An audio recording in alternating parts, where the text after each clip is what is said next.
Hello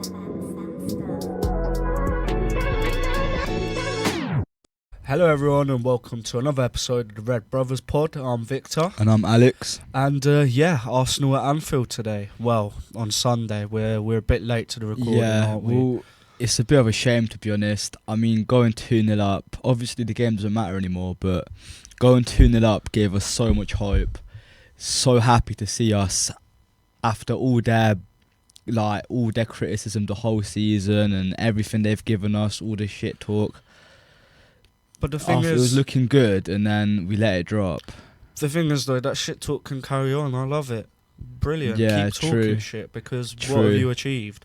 So I guess in that aspect, yeah. I mean, it is frustrating because I think for naturally as football fans, football's about bragging rights. Yeah. So not having those bragging rights over Arsenal fans this week, oh well. But we have the biggest one of them all, and that's the Premier League trophy, number 20 of that course. we won there. So yeah. I mean, you know, Arsenal, they're gassed on their end. You know, they've not lost a game away at the Big Six or at home since 2023, but they've also not won a title since 2004. Yeah. So I know which team I'd pick. Yeah, definitely. It would have been so nice after them saying they're going to win the title to get beat, even especially after we don't care anymore. Especially how we just done them 2 goals like that. Literally, there was not even 45 seconds between and then the 2 goals. After Jones nearly scored for 3-0, and I'm thinking we can go on and absolutely batter them. Yeah, I'll be honest. When it went 2-0 in 2 minutes, I thought, right, this is looking 5 or 6. Yeah, that would have been amazing. And then that second half, I just don't know what happened. It's like we didn't come out for it. It completely dropped. But to be fair, the second goal was so unfortunate. Great save by Ali. Great save. That is the great worst. Shot as well by Odegaard. But that is the worst. As a goalkeeper myself, that's the worst thing to ever concede. Yeah, you make a great save, and all of a sudden, absolute worldie, and it just pings off the crossbar to their striker. Yeah. Well, it happens. Well, he's playing striker, so it happens. Look, at the end of the day, like you said, yeah, it would have been nice to have the bragging rights, but you know the title's been long wrapped up now. Yeah, we're sort of just coasting towards next season, and actually, now that I've mentioned that, there is something I did want to mention that I realised throughout the game. Now, Slot tactically approached this game a lot differently to a lot of the other games. So what we saw is what we saw in the sort of 2019-20 season, the last time we won the league. And what was happening is either Gravenberch or Jones, the 2 deep midfielders, were dropping into the build-up, into the defence, forming a back 3 when we were building up, and the fullbacks were getting out really wide and really high. And I think that the only way that I can explain Slot changing tactically, because I don't just think it's just because it's Arsenal, I think that he's slowly preparing for next season. Yeah. And I think that with Trent being gone, and obviously Bradley now being one of the options, and obviously Frimpong being heavily linked, which is basically all but a done deal at this point, so we're just waiting for that confirmation. So I think that Slot knows that Frimpong's going to be coming in, and that's the sort of system we'll be playing. Yeah. And I think that's why we saw it. And don't get me wrong, Jones got caught on the ball once because of it. Gravenberch did really well when he came back, but don't get me wrong, it will take time to get used to. But Liverpool at their best played exactly how Slot played against Arsenal, and it was just interesting to see him sort of switch it up a bit tactically and you know, use those sort of elements towards next season to see how we could potentially line up with a Frimpong at right back. Yeah, I agree, and it does make sense, and especially with that Frimpong deal being so close. Like you said, with the wing backs going up so high, it only makes sense. There's only one real reason for it. And we spoke about this last episode around, and I think the Frimpong deal would be amazing. Yeah, so what we were saying is we sort of wanted Livramento from Newcastle. Yeah, but I think I'm not complaining at all with Frimpong. Look, 35 million for one of the best right backs in the world. One of the main arguments for Livramento is that he can play left and right back, so it's multiple cover. But the thing with Frimpong is he can play right wing and also right back. So he's also what we have to consider for next season is that it's an AFCON season, meaning from December to January, Salah's not going to be there, which now means that Frimpong will be the perfect player to fill into that space. Obviously, we do also have Chiesa still on the books. but God knows what's going to happen with him. So Frimpong allows that versatility, and I think that for 35 million, bringing in one of the best right backs, maybe not right backs because he plays as a wing back, but one of the best right-sided full-backs in the whole world, you know. And I think that this is something that I spoke to one of my friends at work. You know, at the end of the day, what made Walker such a great defender? Because it wasn't his defending ability. He wasn't all that great. How many times did Lucho rip him up? I see Mane turn him to shreds every season in, season out. So there's this massive misconception that Walker was this great defender. He wasn't. He was really, really fast. Yeah. And he was strong, which, okay, Frimpong will struggle a bit with the physicality, but what Frimpong will definitely not struggle with is the pace. Yeah. I think he's actually even quicker than what Walker was. Yeah, so which is really impressive. I think what me and you could establish is that watching Trent back, our problem wasn't that he'd get beat by his man. It's his pace. He wouldn't chase him back, Yeah. and if he tried, he wouldn't catch up. Yeah. And I think with Frimpong, we might not see that problem, because as soon as a player turns him and he's gone, Frimpong's right back on his heels. The winger ain't going to have time. Like we've seen with Trent, where these wingers have loads and loads of space and time in behind because of him. I feel like with Frimpong's recovery pace, that could play into that aspect of him being a little bit of an improvement defensively. Yeah. But I guess that is something we'll have to see. Yeah, possibly. But obviously with this system, with a midfielder dropping in at centre-back, it might also not be as necessary for him to have that need to track back as much. No, because this is the thing, the emphasis is always to defend in a 4, so he will need to still get back, because we've seen Trent, even when he plays inverted, even when he plays high up and wide, he just doesn't get back, and then it leaves massive gaps. And now look at Konate, who has to cover that whole right flank of the defence for the whole game, and anything that's going in and behind Trent, Konate has to deal with. So no, because we'd be shooting ourselves with the foot by telling him not to track back and going, we'll just have another situation where we have a right back that doesn't defend. True. So I think it will still just be a normal flat back 4, and I think that Frimpong will definitely be getting back, and I think I'm hopeful that it will work out, in all honesty. And I think that with how quick this news about Frimpong has come, and you know, the turnaround from the Trent leaving to Frimpong joining, I think that that's been sort of key in like morale for Liverpool fans, and I think that definitely made myself feel a bit better about the Trent situation. Yeah, definitely. Knowing we've got a replacement, boom, already out straight away. Exactly, because that was a massive worry, because there isn't a load of good fullbacks out there. At the minute, not right-sided fullbacks. Anyways, on the left we've got a few options in Kirkes, Robinson, you know, all these other players. But on the right, there is a lack of quality out there. So the fact we've managed to bring in someone of that level for just 35, well, I say bring in, looking to bring in, and he's still around impressive. 24, isn't it? So only not 24, even exactly. Prime. Also, we've seen a lot of links with Verts, and we'll cover that in a bit. Okay. Just as I mentioned, obviously getting over the Trent situation a little bit, what's been doing the rounds on social media is obviously the Anfield crowd booing him. Now, I was just wondering what you thought about that. I mean, I think it's always going to happen. I'm not sure if it's fully justified. I get it, and I agree with it to an extent, but also you're at Anfield. The phrase is "you'll never walk alone," and he's getting booed every time he's on the ball. So in my opinion, what I thought would have been perfect, when Trent got off of the subs bench, Anfield sang Steven Gerrard's song. I think they should have just left it there. The message was loud and clear. It was obvious. Trent comes on, we sing the Gerrard song. Gerrard stayed, you know, he was a one-club man up until basically retirement age anyway. Exactly. So I think that just that symbolic singing of Gerrard's name, just for him to... Just so he knows how we feel about the situation. But I do think the booing was a bit unnecessary. And as the week's gone on and I've had more time to think, the more I'm starting to lean to the fact that maybe that shouldn't have been the case. But at the same time, you know, people have their right to express their emotions. He must have thought he was playing at Old Trafford there. I mean, the booing was crazy. Yeah, it was mad. Every time he got the ball, the booing was going nuts. But I get it. At the same time, I do understand it. I understand it, but I don't know if it's the right thing to do. Yeah, so So that's exactly where I stand, and I think that's why the better solution would have been just to sang the Gerrard song, because that way we're putting our feelings across. He's not getting booed every touch he takes, which is going to get him to play worse. Exactly. So yeah. But I mean, it was pretty ironic that he came on and was the one to keep Mourinho on side. I think that's something we've seen countless times with Trent not stepping up quick enough, getting caught, and then it not being offside. So exactly. So yeah, I think that was very symbolic that happened. A better way to look at it is that he's leaving, and some will even say, I don't think this is true, but that Frimpong is even a better alternative.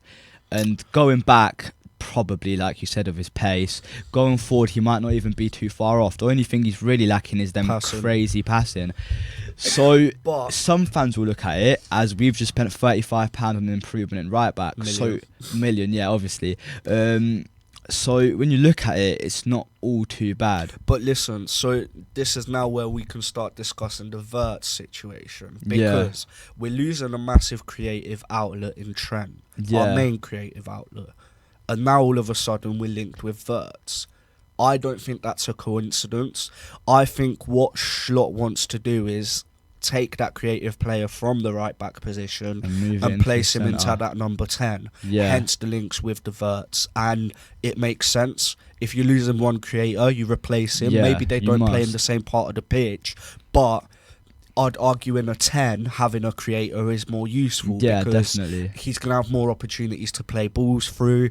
And you know, with our attack, how fast Diaz and Salah can be, of course Diaz dropped a few yards of pace since his big injury a couple of years back, and obviously Salah's getting on, but they've still got pace in behind for days. And I think if you have Wirtz there just spraying balls through, that could be really exciting. But I wouldn't get my hopes up too much about Wirtz. Yeah, but I've seen a lot of links, but yet again, it's one of them ones where I think he was similar to Kevin De Bruyne.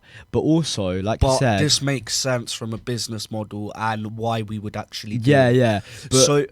But my point is, you know how we were just saying, obviously we were looking for another. Yeah, that's what I meant. I think that may be why the De Bruyne thing. But that's what I was trying to say. But that was cleared up to be fake news, anyways. Actually, so I guess there's no correlation. Yeah, I guess. However, if it wasn't fake news, I reckon the correlation would be, okay, we lost a playmaker, let's get a playmaker. Yeah, that makes sense. Yeah. And I reckon that's probably But what else could also be a similar situation with Wirtz? We could have also just asked, what's the situation on Wirtz? How much would you want for whatever? Well, this is what I was saying again to my friends at work today. You know, like, we're already doing business with Leverkusen, like, for Frimpong. Yeah. There is a high possibility that, that is the case. And we went, well, you know, we're already in business. We're going to buy Frimpong. What's the quote on Wirtz? Yeah, exactly. So, yeah, I mean, from the story that I heard with Wirtz, allegedly, Bayern were adamant in the media that Wirtz is coming to Bayern this summer, which really pissed off Wirtz's dad. Hence why he set up the meetings with Man City and Liverpool in England, to then go and basically say a big fuck you to Bayern for thinking that they definitely secured him. So, from my understanding, he didn't even meet with City representatives. It was only Liverpool. Yeah, I saw that as well. It was not only Wirtz, but it was his dad and his mum as well. Yeah, that's big as well. Exactly. So when the family are getting involved, obviously I'm assuming his dad acts as his sort of agent, but you know, if his family are going across there with him and they were in Liverpool on Tuesday, it's really interesting. But I think we're all right to just leave that one there, and we'll talk about it if it pops up again. It's hope, and exactly. And it's a nice hope to have, because Wirtz is young, he's talented, and he's an amazing player. But see, this is what my biggest problem with Liverpool was over a couple of years, was that we were never in the race for the big names. So Haaland was leaving Dortmund, we was never in the race for him. Mbappe, when he was leaving Monaco, never in the race for him. All these like really good players there, where when they leave a club, every team in Europe is interested. We never seem to be in the race. Of course, then the Bellinghams, the Caicedos, etc., those things all happen. But we were never in the race for these top world-class players that were leaving their clubs. So it's great to finally see that we're linked to them and actively doing stuff. Nearly like a main link as well. It's not like something like, obviously, and it it's comes a from rumour, David but Ornstein, which is one of the most reliable Liverpool/Manchester journalists that exists. So there's definitely credibility to the source. There's no question as to that. I think the main talking point is obviously how it's going to prevail. Yeah. So we'll have to see about that. But yeah, just going back to the game, really good goals I think that we scored. Yeah, very good. And the Gakpo header, it was, really smart to take the throw in quickly. It was nice to see straight after Gakpo made a mistake, nearly because he had a sitter, didn't he? Yeah, messed up a clear-cut opportunity, and he's just made up for it straight away. Exactly, you can tell for it as soon as the ball goes out for a throw-in, he's straight away positioning in the box, waiting for that cross, and then boom, quick corner, quick throw-in gets taken. It looked very coordinated, very, very coordinated. But one thing I'd like to touch on, or player I'd like to touch on actually, Robertson. I think he played actually quite well. I think he got his first assist of the season, didn't he? And I think even before the goal, he had this crazy long ball that literally I think it set up Gakpo for that sitter that he missed. Yeah, I'm pretty sure that is the opportunity. That came from that, and then he ran up the pitch. And that was an amazing. And it reminds me of, I'm not sure where Trent did it, but he had his back turned and he just like on the half turn kind of booted the ball up to Salah. Do you know what I'm on about? It's happened so many times. But like so unexpected out of nowhere, and Robertson just pulled it out, and it's good to see, and I think that we are definitely in the camp of keeping Robbo around next season. I'm definitely also in the camp of bringing in another left back and getting rid of Shimikas. And I think that, if we can bring in a Kirkes and he can have a year or two of mentoring from Robertson, where, Robertson will sort of rotate with him. Obviously, how I'd like to sort of see it is Kirkes plays in the league and then Robertson plays in the Champions League and the Cups, because I think you need that experience, especially away days in Europe and stuff like this. And then obviously having the youthfulness of Kirkes with his crossing and his legs in the Premier League games when we need it. So I think Robbo needs to stick around, and I think that, to be fair, of course, he had his bad moments this season, really bad. So he's really turned it around, I think. Exactly. I think there was a point where we wanted him to leave. And I think people were hypercritical, probably ourselves even, but at the end of the day, that's football, and things change, like Gravenberch last season, we probably thought that he wasn't going to be it, and then this season he's turned out to not only be a good midfielder but a good six somehow. We'd never predicted none of these things, so it happens. And when the rest of the team were performing at a really high level, he stood out like a sore thumb.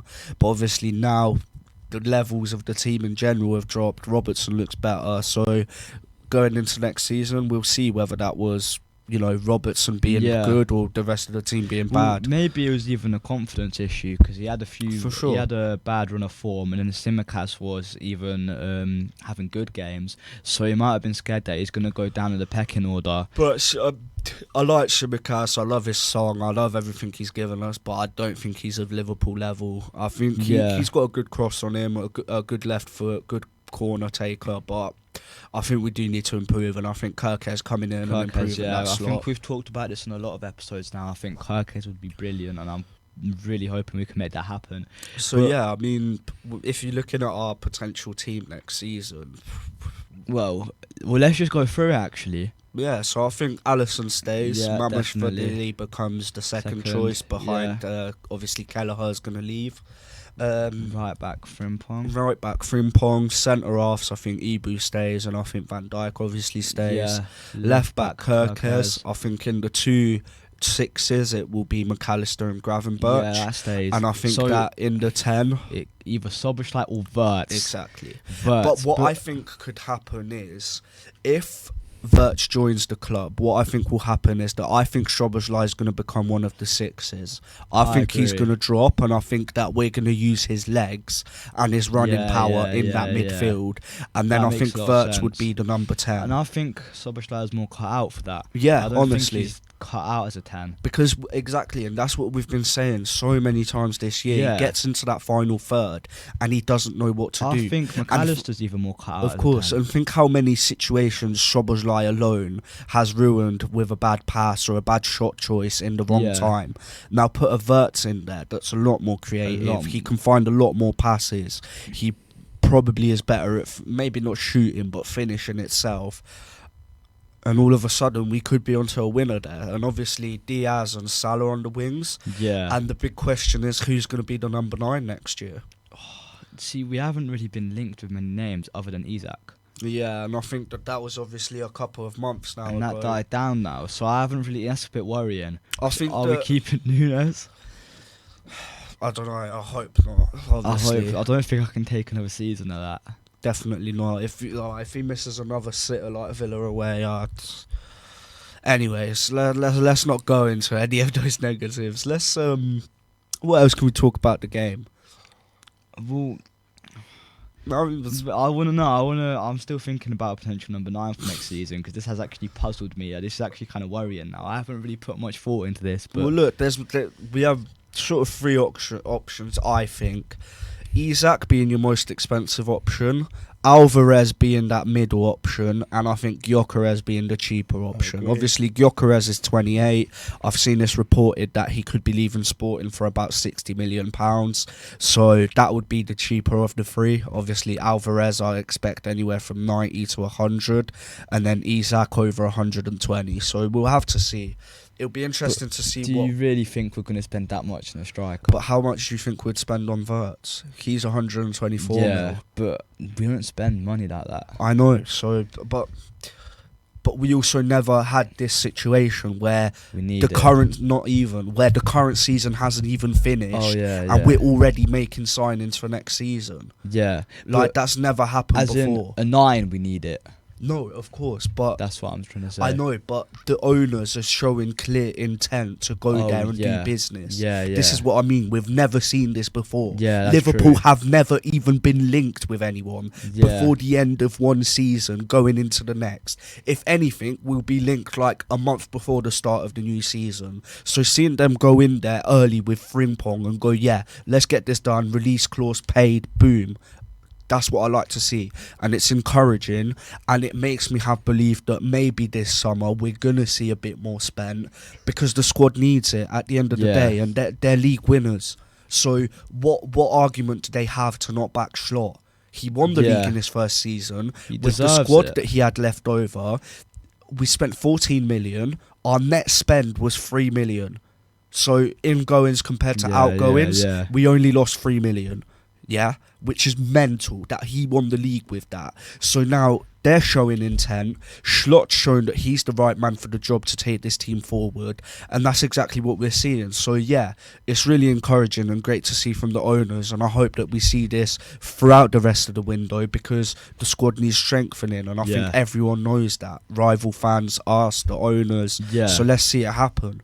Yeah, I totally agree with you. So now, going back to the game, I'm really gutted about that second goal and the fact we couldn't see out a win. It's so poor, but again, even the first goal, letting Martinelli get a header in between the 2 centre backs. I just don't get it. It's poor. It's like, where's the concentration dropped from the first half who was on it, or from the bounce who was on it? I think the last 5 minutes of the second half, they got on the ball a bit more and had a few chances. And then we come back for the second half, and it was like nothing changed. We're just going right back to how the first half finished, which was obviously with Arsenal on top. And I think that they had a really dangerous chance literally like a minute after kick-off. And I think that sort of set the tone for that second half. We were more concerned with what they were going to do rather than concerning them with what we're going to do. And I think that that's where we saw us drop that 2-goal lead, because all of a sudden they were just kicking the ball about, passing it around, keeping possession, not really too worried about what we're going to do. And then obviously with Nunes and stuff like that coming on as well, that never helps your credentials for scoring a goal. So I think that sort of, it was just momentum the momentum shifts in the game. I think overall as a neutral, very entertaining game. And yeah, it's good to see that we still have these entertaining games between big clubs, because it doesn't always go like that. And it's good to see that we've still got goal scoring ability even after winning the league against big teams, against Arsenal.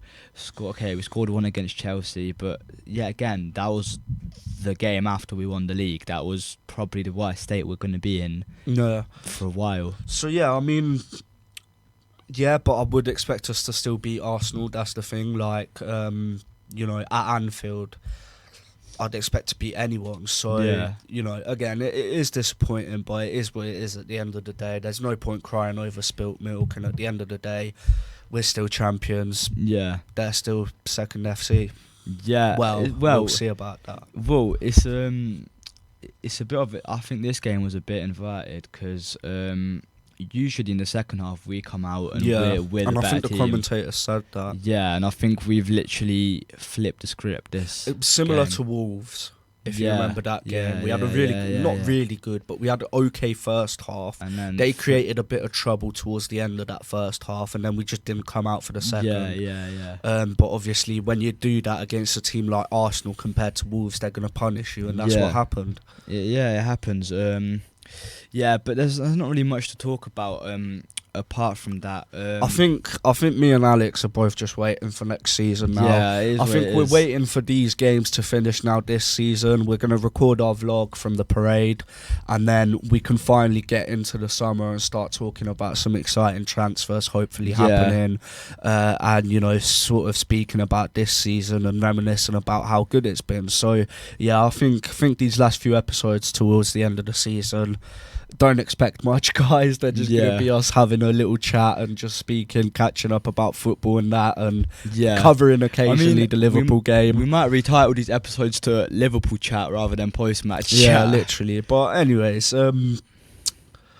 should we do some player ratings then and wrap it up? Yeah, let's go. I mean, unfortunate for Ali, he conceded 2, but I don't think there's much he could have done. I don't think he did much else other than I can't remember Arsenal having like chances where he saved it. But it's just I still sympathise with him so much for that second goal. Sorry. Yeah, obviously, and it's then just unfortunate. A first goal, a header, no one saving that. That was an amazing header. Yeah, so we'll go Ali 7. Didn't do nothing wrong. Didn't do nothing great. It's so unfortunate. Connor Bradley, I'd give him a number. I'd give him an 8.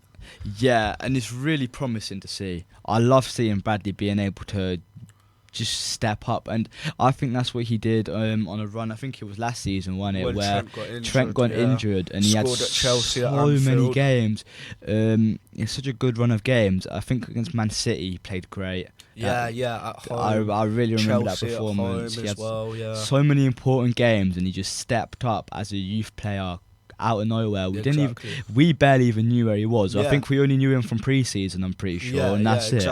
So it was amazing to see, and he was literally a last ditch. And I think it's so happy that from 2 years he's became a player that barely anyone knows to all of a sudden our starting right back, and I don't think he could have ever expected that. But that's what football does. I mean, imagine you told him that 2 years ago, you're the starting right back at Liverpool now, main number 1 choice. Exactly, with Trent obviously being at the club at the time. Mental. But Konate, I think I'm going to give him a 6, purely because I think that it was his responsibility to keep Martinelli there for that first goal. I think that, you know, it goes over his head. He should be dealing with it. He's a lot bigger than Martinelli, and I think that he gets a 6. Van Dijk maybe a 7. I think he was slightly better, but still nothing special. At least that game. Robertson, I think we're safe to give him a 9. Yeah, I think so. I think he really deserved it. I think it's his best performance of the season by far. For a while as well, I think.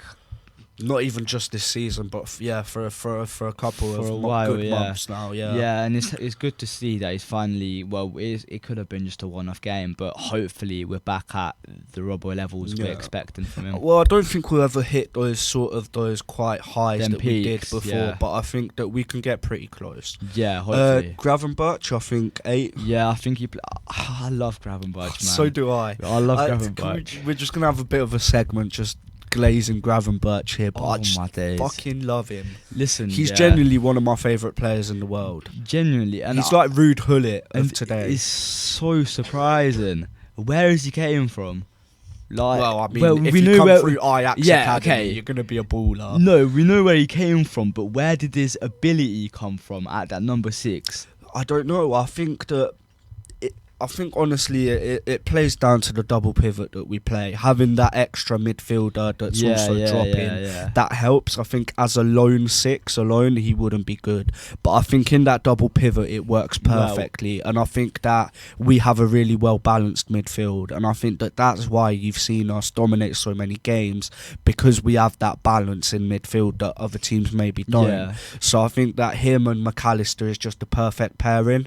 You have one that's big, physical, likes to dribble. Maybe his passing isn't his best asset, but he can dribble, he can get through tight spaces, beat a man or two. Yeah. And then on the other hand, the complete opposite in my opinion, we have McAllister, who is a lot shorter, a lot less physical, maybe can't dribble as well, although his dribbling is still incredible. Yeah. But he's really got that vision from midfield to find those passes. So I think that, they just complement each other so much, and I think that, it's great to see. And Gravenberch is, like I said, one of my favourite players. I just love watching him, and every time I watch him, I just want him to be on the ball, because he just makes things happen. And I don't think he gets enough love throughout the league or the world. I don't think he's ever in them He did at the start of the season, and then it just died off because all of a sudden Caicedo hype and Declan Rice hype a few last couple of weeks. Still, it's not like he's never been in the talks for current best midfielder. Well, he got nominated for Player of the Year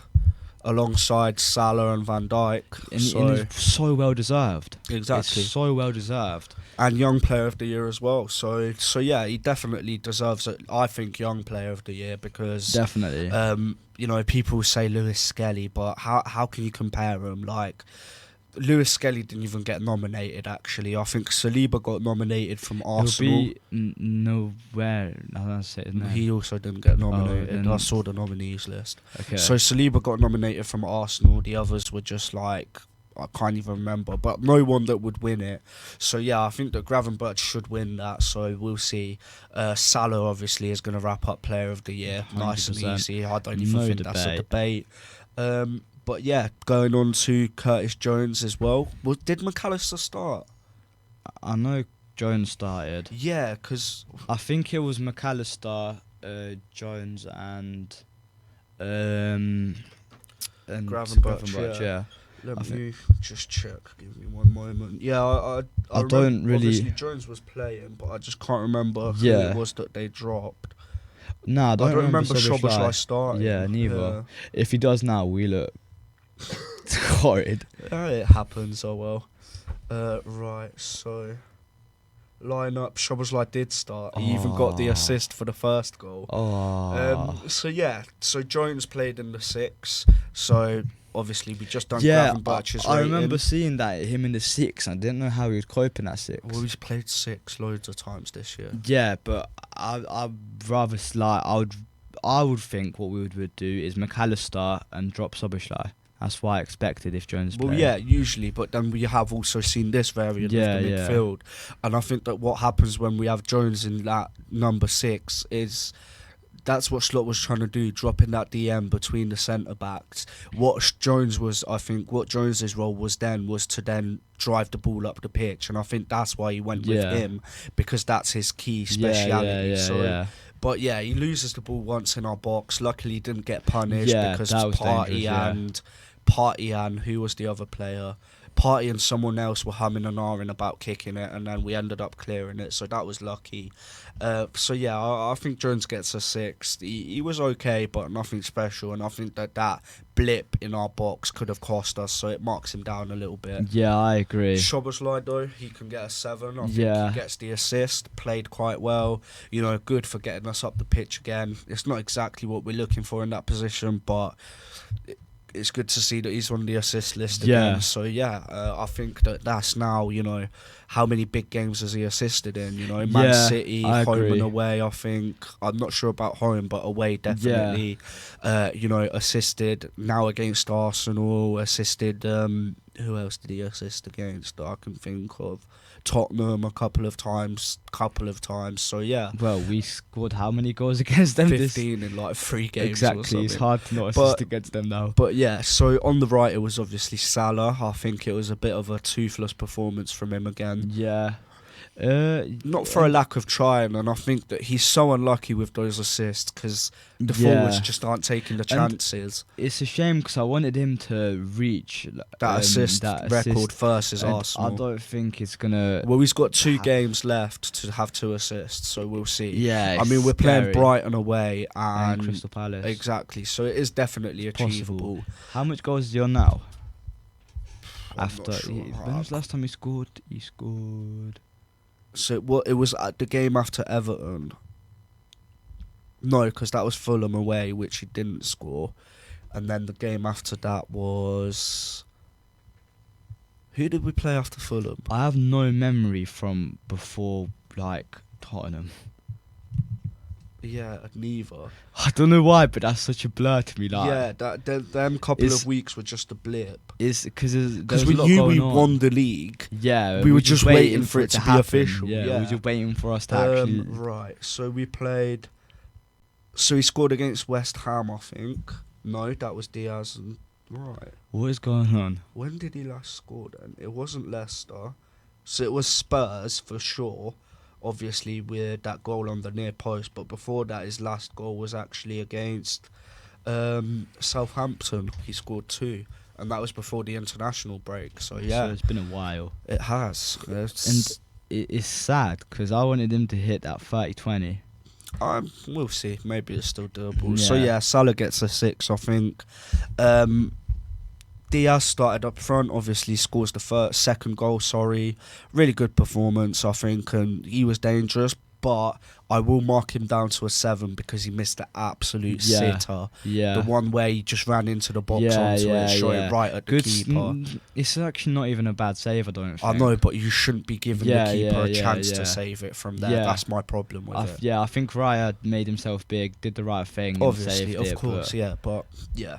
Anyways, Gakpo on the left, I think he can have an 8, scores his goal, takes it well, all-round good player, gets it up the pitch I reckon if he didn't scuff a few, 1 or 2 chances, he could have had 1 or 2 more goals. Yeah, that's even a 9. That is usually how football works. Like if you made better of the chances, at least a better effort. That is usually how football works. But anyways, moving on to Schlott's rating now. I've realised we do this on some episodes, not on others. But yeah, we'll give Schlott a rating today. Who cares? Whenever we feel like it. Yeah, that's what champions do, eh? We can do what we want. Exactly that. So yeah, Schlott's rating, I think, give him an 8. I was happy to see him change it up a bit tactically and start looking towards next season. Yeah. And giving us something to look forward to next season. Yeah, and give us something to talk about as well. So I guess on that note, we can wrap this up. Yeah. So thank you very much, guys, for tuning in to another episode. Hopefully you enjoyed our ramblings, and we shall see you after Brighton. Thank you.